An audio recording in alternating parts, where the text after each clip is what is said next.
welcome in. How are you? So good. How are you? I'm doing well, doing well. It's great to have you. It's like the first 5 minutes of Manifest officially, all right? So what's the vibe? What's the buzz? The vibe was the door was crowded. Everyone was excited to get in. The just mood of the room. Run to the booths. It was so warm. Very excited though. Can't wait to see it. Did see the puppy sign right away, so I've identified where the puppies are. Definitely. I will be there. And then a lot of good automation kind of right up in the front to really draw your eye. All right, fantastic. So you're with Deloitte. So Yes. tell us a little bit for people maybe that don't think of Deloitte necessarily as somebody that does stuff with supply chain or warehousing specifically. How do you get involved in that arena? Yeah, absolutely. So at Deloitte, I am our WMS practice lead, and so we really stretch across the entire supply chain. We have a large kind of network optimization group. I specifically focus in our warehouse optimization, innovation, and implementation group. So we do partner throughout the entire program. What WMS should you select? What OMS should you select? What might your operations need to meet those ever-changing customer demands? And so we can partner along anywhere within that journey. And then we also have been really stretching into that automation and innovation area. What's new and how can you get maybe that ROI out of these big foundational platforms? A WMS and OMS, they are costing more nowadays, and so it's where can you find those other benefits and what might you add to your operations or optimize within to really get that value and see that kind of come to fruition. Absolutely, and we love ROI, right? We love good ROI, good ROI, right? Positive ROI. Good ROI, right? So I guess maybe when we think about innovation and technology, which you talked about there a little bit, and that's what Manifest is all about, right? Yes. When we talk about that, oftentimes the reason for that happening is because we're facing certain challenges, right? So tell us a little bit about, as you work with different clients and see the industry, what are some of the top challenges you're seeing like in warehousing right now? Absolutely.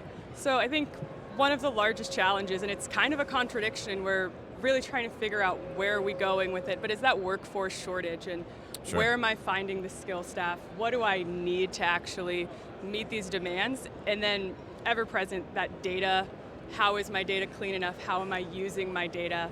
And we're seeing a big shift kind of addressing some of these long-term concerns into building a modular, strong foundation where you can kind of flex in and out and be a little bit quicker with those changes. What do you need to be resilient? And it's flexibility, it's nimbleness. That's what we're seeing, the kind of shift to address these pieces, as well as adding in kind of supporting cobots and how do I work alongside the workforce? How do I upskill the workforce I have?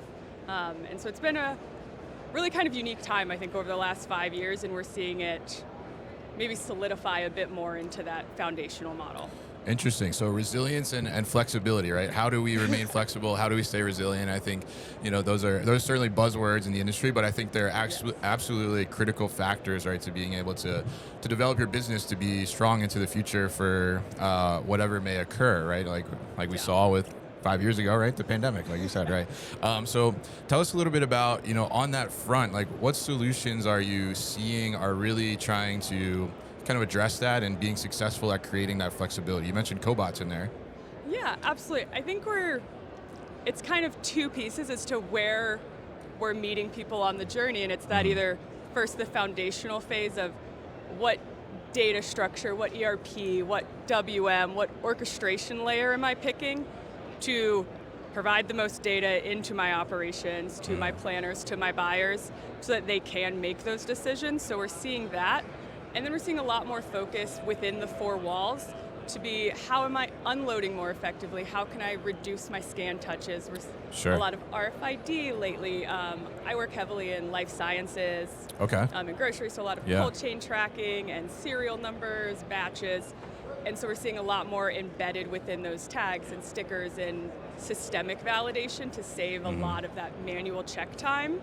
So we're seeing that grow quite a bit, I'd say, within the four walls. Yeah, and I've been hearing a lot about that too, about the RFID and cellular tracking as well, and things of that nature. So, I mean, I think that's really, and I'm curious your opinion there. I mean, I think that's really getting to a point where the adaptability and the and the accessibility is getting a lot lower and easier, right?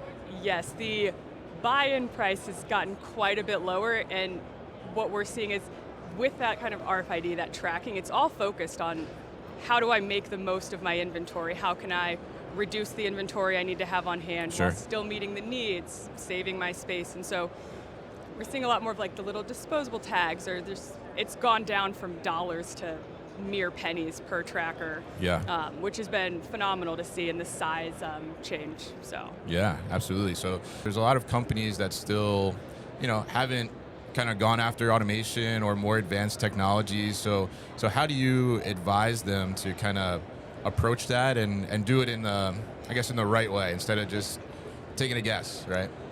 absolutely. I think that the overall strategy is maybe a really kind of core piece to the differentiator of, are you on a transformation journey or are you on an implementation? Yeah. And are you just plugging something in? And the biggest difference is bringing along your people.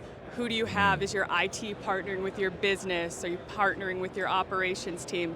And really taking them on that journey. And we're seeing the solutions that are co-developed with your IT enabling groups, with your business partners, are the most successful in kind of that long-term future, but also gaining the ROI Yeah.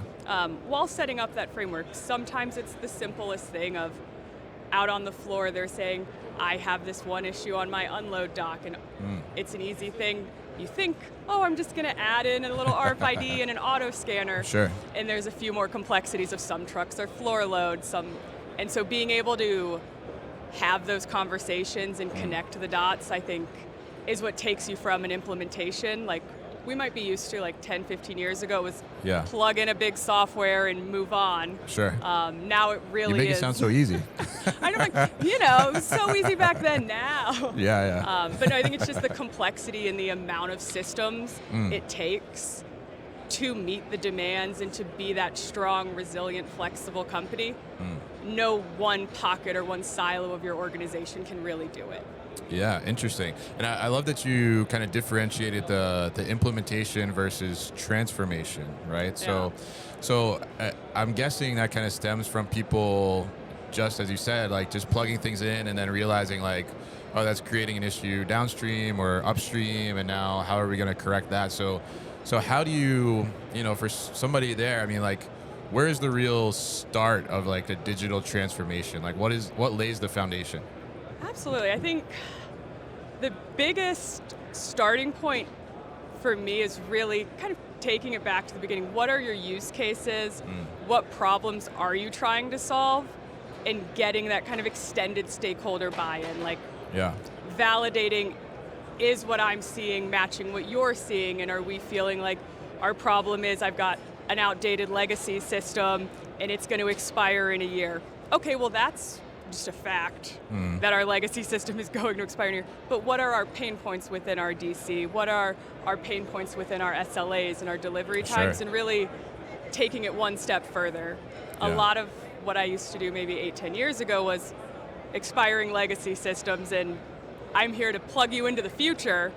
And now we're really seeing this kind of step back of, Yeah. what am I getting out of this? Why am I making this really large investment? And I think the ones who are taking that step are really gaining just massive benefit within the market. I like Yeah. to just kind of reference one of ours.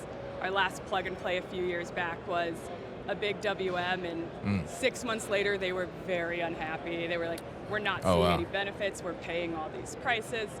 And we went back in a matter of 4 months, we're able to get their efficiency, their outbound picking, cases picked per hour, up 30%, just by a little bit of workforce management and training and taking them along kind of post the journey. Yeah. And saying, I know you weren't there the first time, but let's kind of go back and take some of those more transformation style steps and say, what do you need to see? Where are your pain points here?